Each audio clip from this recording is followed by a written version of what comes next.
Ha, my guys, hey, my people. So read on Lando Brekete. Exclusive news. SSS arrests Senator Yari for ignoring Bola Tinubu's phone call and makes tussle for Senate president. You guys know that even after the Senate presidency election, Yari said, I no go gree you. I'm taking this matter to court, because the election was one kind. Especially considering that this man spent a lot of money. As you all know, he was a former governor of Zamfara State. Zamfara has gold mineral. Allegedly, he was said to have, taking some of the gold, to sell on black markets in plus other contracts that he got for federal government at a percentage. Not the federal government gave a contract to a company, not knowing that he owns, that this particular company. It's a lot. It's a whole it's a whole shebang. We'll go into that in a bit, guys. But before we do so, if you haven't subscribed to this channel, please and please do subscribe. You don't want to miss this kind of hot news. Like even me say I'm hyped because this news, you don't want to miss it. So stay subscribed, give this video a massive thumbs up, turn on the post notification bell so that you can be the first person to get notified whenever we upload a new video. Help us grow this channel as well by giving this video a massive thumbs up, share with your friends and family. Without further ado, let's dive right into the details of today's news. Senator Abdulaziz Yari has spent 2 nights languishing in the dungeon of Nigerians' iron-fisted State Security Service. People's Gazette was told by 2 officials familiar after multiple telephone calls to his lines from President Bola Tinubu rang through last month. One senior security officer and a state house aide told the Gazette in separate disclosures on Friday that the DSS arrested Mr. Yari on Thursday morning and detained him for thinking the president is a joke. As one official put it, both sources obtained the Gazette's commitment to keeping them anonymous to bounce potential backlash from Mr. Tinubu, who seemed to be shaping up to be a ruthless, vindictive leader after barely 5 weeks in office. He was asked why he ignored the president's phone call during the Senate leadership battle. An official said he stated, arguing that he has every right to contest for the position and decisions about his political career moves should not come from the president. The president was trying to appeal to him to stand down his ambition to make sure any faith similar to how Bukola Saraki became Senate president in 2015 won't be repeated. The official said, we all knew that Saraki's emergence back then was the first error President Buhari made, and it crippled his first 4 years in office. Sources said Mr. Yari received a call from Yusuf Bichi, the Director General, to report at the DSS headquarters for an urgent discussion. Upon arrival, Mr. Yari was asked to wait for Mr. Bichi, who purportedly stepped out, but the senator was delayed throughout the day by a phalanx of armed SSS agents, only to be told at about 10 p.m. Thursday that he won't be going home. The Gazette learnt the senator's planned visit with other Senate colleagues to former President Ibrahim Babangida on Friday was consequently aborted. His phones were confiscated. He may be spending days, if not weeks, in custody, the source added. A spokesman for the SSS sidestepped questions about the development on Friday. Mr. Yari failed to garner enough votes for the position, but his Senate associates have alleged irregularities and may challenge the outcome in court. This could set him on a coalition course with the president, with officials warning of dire consequences for Mr. Yari's political future should he proceed with the lawsuit. Already, Mr. Tinubu has detained Abdulrasheed Bawa without charges after firing him as the head of the Federal Anti-Corruption Office (EFCC) on June 14. Mr. Bawa was looking into Mr. Tinubu's web of ill-gotten assets at some point in 2020. Mr. Bawa's detention has persisted after more than 3 weeks, even as he has neither been charged nor publicly accused of any wrongdoings.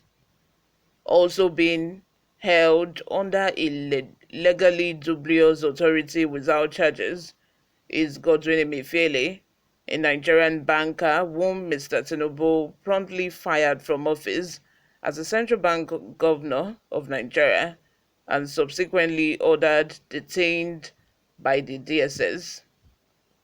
A national intelligence outfit whose illiberal maneuvers have endured despite the country's blistering journey from the tyranny of military juntas in the 1990s to the third decade of uninterrupted constitutional republic. Officials said Mr. Yari's detention might also drag out if his colleagues at the National Assembly are not fierce enough in demanding his release.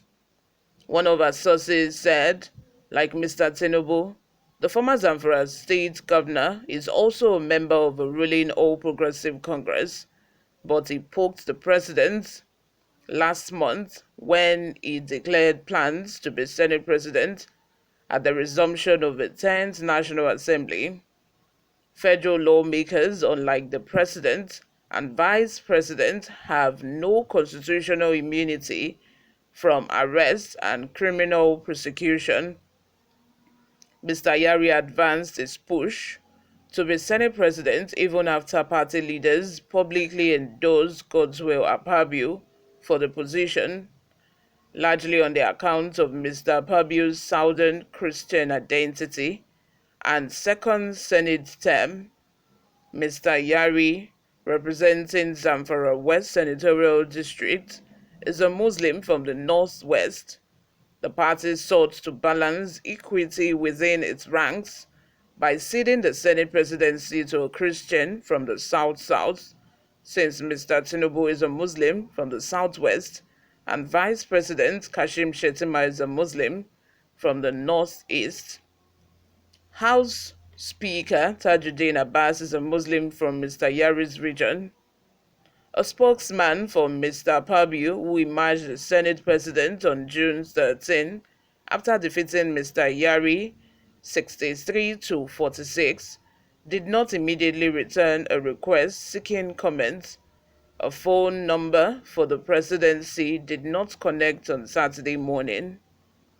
NEWSROOM Nigeria heard from a second official that Mr. Yari was also asked about transactions he received from the CBN, which officials are treating as suspicious, but which the senator reportedly explained were legitimate.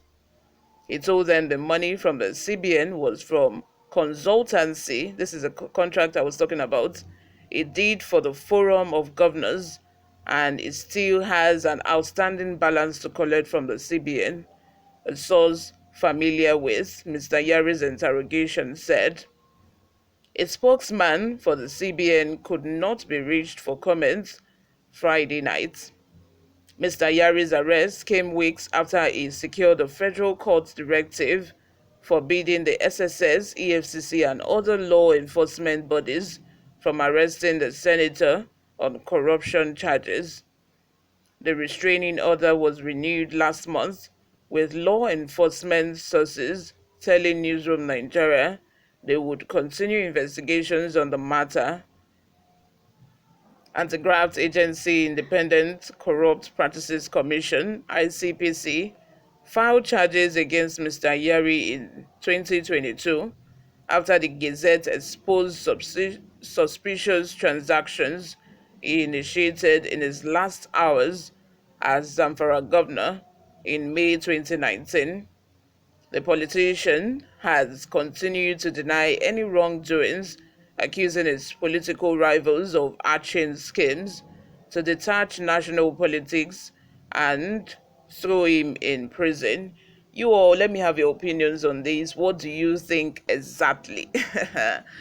My own analysis is that, it's all well and good if, EFCC, DSS decides to go against criminals, who have stolen public funds.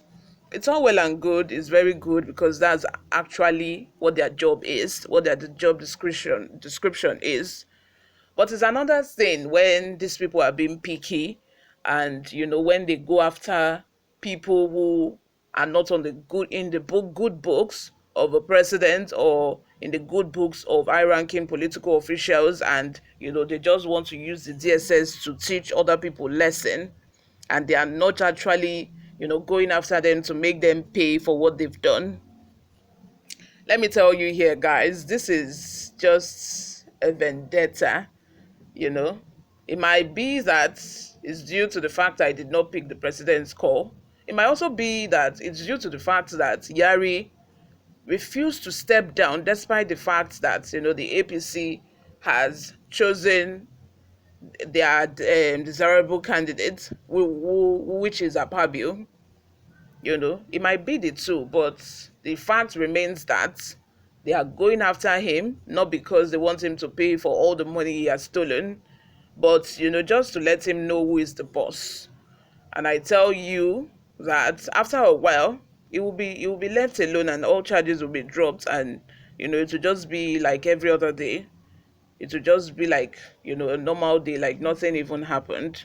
That's the Nigeria we find ourselves of today. That's the kind of situation we are in this country.